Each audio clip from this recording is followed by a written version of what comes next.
आदर, अभिनंदन, आभार। नमस्कार, आदाब, सत श्री अकाल। मैं तनुजा रावत आप सभी का दी ऑर्डरिंग में स्वागत करती हूँ। आप सभी को दी ऑर्डरिंग की ओर से 75वें स्वतंत्रता दिवस की हार्दिक शुभकामनाएं। आज स्वतंत्रता दिवस के उपलक्ष्य पर हमारे बीच एक स्पेशल गेस्ट मौजूद हैं, जो कि एक रिटायर्ड नेवी चीफ पेटी ऑफिसर हैं तथा काशीपुर तथा सल्ट विधानसभा के पूर्व एमएलए कैंडिडेट रह चुके हैं। सर, आपका हमारे चैनल में बहुत बहुत स्वागत है।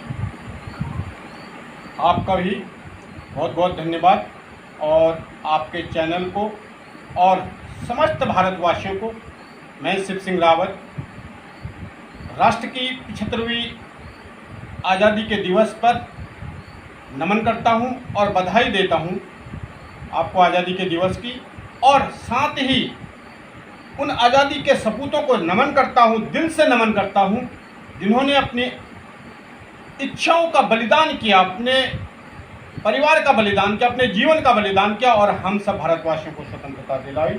जय हिंद। सर, इस स्वतंत्रता दिवस के उपलक्ष्य पर मैं आपसे कुछ सवाल करना चाहूँगी, क्या आप तैयार हैं? जी, स्वागत है आपका।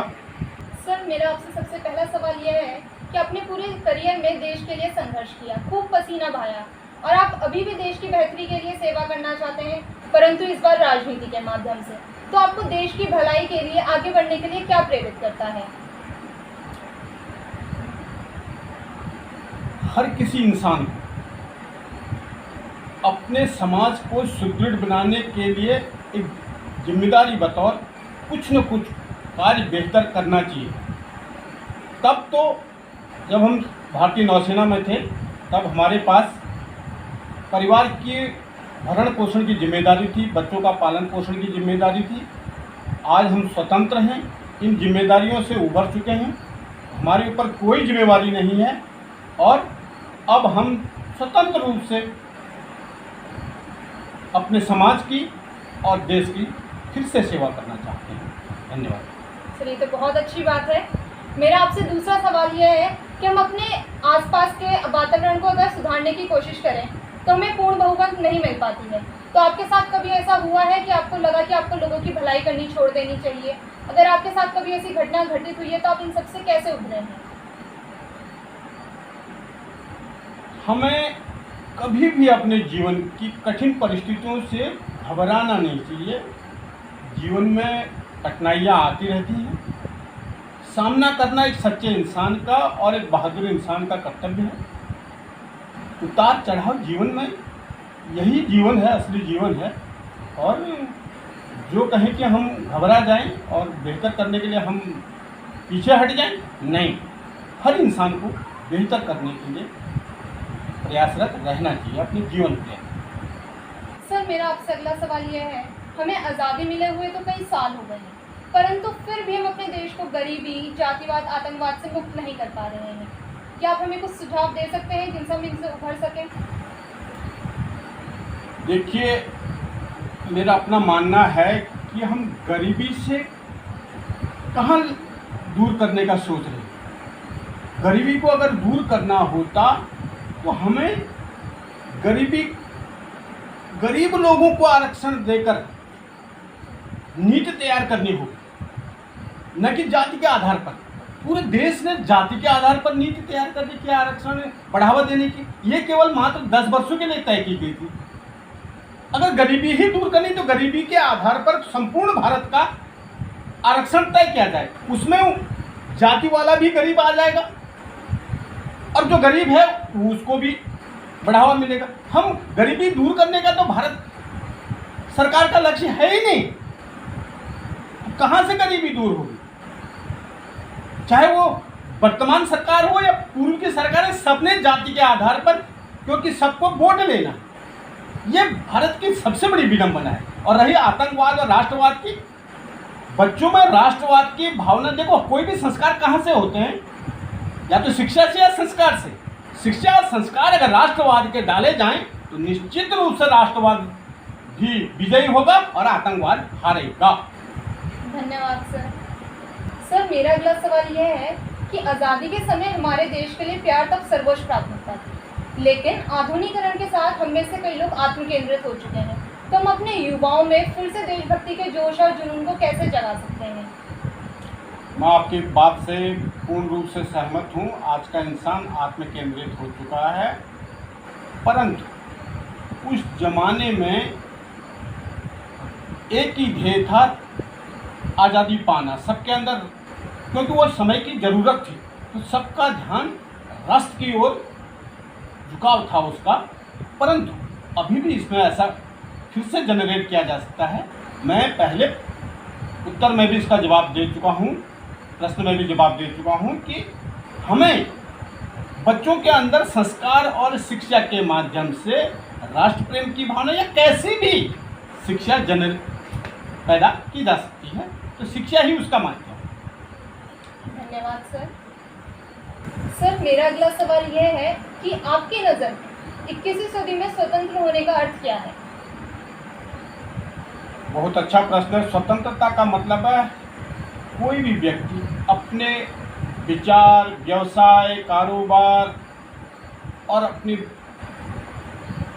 हर किसी कार्य करने के लिए स्वतंत्रता उसके पास हो। और मैं मानता हूँ भारत से बेहतर आज़ादी वाला देश जिसने इतनी स्वतंत्रता अपने नागरिकों को दे रखी है, ऐसी स्वतंत्रता प्रदान करने वाला भारत से बेहतर देश दुनिया में कोई नहीं हो सकता। हमारा संविधान हमें खुद freedom of speech, freedom of profession, freedom of living, freedom of language, freedom of religion, सब चीज़ की स्वतंत्रता प्रदान करता है। इससे बेहतर देश, स्वतंत्रता प्रदान करने वाला कोई बेहतर देश दुनिया में नहीं हो सकता। सर, ये तो आपने बहुत अच्छी बात कही, हमें बहुत अच्छे लगे आप। सर, मेरा अगला सवाल कोविड से संबंधित है। जैसे कि वर्तमान समय में हम कोविड के खिलाफ जीतने के लिए जंग लड़ रहे हैं, तो ऐसे में हम कैसे सुनिश्चित करें कि इस देश का गरीब आदमी अपनी बेसिक नीड्स तक पहुंच पूरी कर सके? ये वाकई एक बहुत गंभीर समस्या है, क्योंकि इस महामारी में इंसान खुले ढंग से अपने कारोबार को करने में असमर्थ है। परंतु तुमने प्रश्न किया कि बेसिक ज़रूरतों को कुछ हद तक सरकार ने, कोई भी व्यक्ति भूखा न रहे उसके लिए एनजीओ स्तर पर, सरकारी स्तर पर, हर स्तर पर, ताकि कोई व्यक्ति भूखा न रहे उसके लिए राशन मुहैया करा रही है। पर सरकार के निर्देशानुसार अगर दूरी बनाते हुए, अपना प्रोटेक्शन करते हुए, अपना बचाव करते हुए लोग अपने नित्य कार्य को करें और सुरक्षा के उपाय अपनाएं, तो साधारण जीवन, अपनी ज़रूरतों को वो लोग पहले की भांति पूर्ण कर सकते हैं। ऐसी कोई हमें सामना करना पड़ेगा, सामना ही उसका उपाय है। धन्यवाद सर, आपका उत्तर बहुत अच्छा लगा। सर, मेरा अगला सवाल यह है कि आपके अनुसार इस समय किन चुनौतियों पर अधिक प्रकाश डालने की आवश्यकता है?